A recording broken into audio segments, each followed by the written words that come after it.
So one of the things we want to do is give Scout some tools that can help him redirect his attention. Now, when you're learning to drive, you don't learn to drive on the 405 freeway at 5 o'clock traffic. That's a really bad place to learn. You learn in a parking lot, so if you can build up your confidence and your skill set, and then you move to a more challenging scenario. In this situation, I'm going to teach him something that I call a focus exercise. And I'm going to suggest that you practice this inside when there's nothing going on. Eventually, we're going to practice it with distractions like the TV on or conversations going on. Now, the goal is I have, well, not the goal, but I have a handful of treats in my left hand, and I have one treat in my right hand. I'm using the Tricky Trainer liver flavored treats because, as you can see, he's very interested. Now, you see he's leaning over towards me, so it's trying to keep some escapability with his back legs. And his tail's low, so he still feels a little insecure. So what I'm going to do is the goal is to get the dog to learn to sit and look up at the human and get a reward for doing so. Mm-hmm. So when I do this, I'm going to turn to face him. I'm going to hold my hands in a closed fist like this on my knees, not hanging over my knee. And I'm going to ask the dog to come over here. I'm going to lure him with the treat and put him in an SIT. Sit. Now I transfer one into this hand, and I turn so I'm facing the dog. It's between my knees, and I put it here. And he's looking at my hands because that's where the treats are, and that's what he's sniffing at. Focus.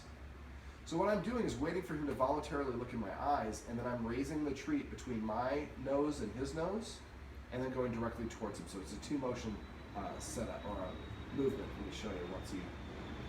Now, I'm not trying to lure him or get his attention. I have to wait for him to do it voluntarily. One motion, second motion. Focus.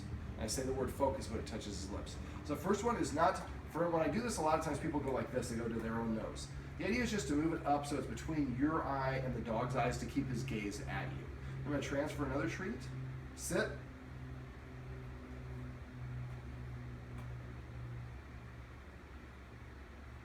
Focus. And focus does? Focus is going to be the command word. So eventually, when he's losing interest or he's distracted, you say the F word. Focus. And he sits down and looks up at you instead of reacting to what's going on around him. But we have to establish the behavior by practicing, like it's in right now, in an easy, calm setting. Sit. Sit. Now I'm using a lot of positive reinforcement, so normally I would just ask the dog to SIT and then continue, but for him that gives an opportunity to give him another positive. Watch. Now first I'm going, this movement right up should be a 1 second. It should be always consistently 1 second.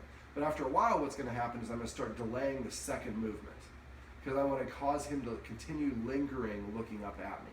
So I'll do it in this one. 1 second. 1 second, 2 second, 3 second, focus. So eventually this will be 5 seconds, this will be 7 seconds, and he's maintaining his gaze here.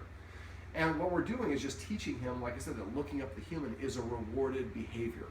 So later on, once we've marked it and practiced enough times, when he's freaking out, we can say, focus, and he sits down and looks up at us. Focus.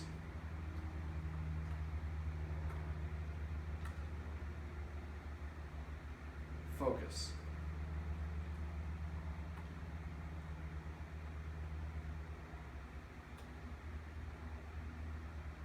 Focus. As you can see, he's looking up at me faster and faster. I don't have to wait as long. And that's what you should see. And he's still a little bit hunched over. You should see him look more confident when he's doing this in the future. So this is the first stage, is we just have to practice and establish the behavior in a nice calm setting when there's not a lot going on. We're going to talk about how we can make it more challenging in the next video.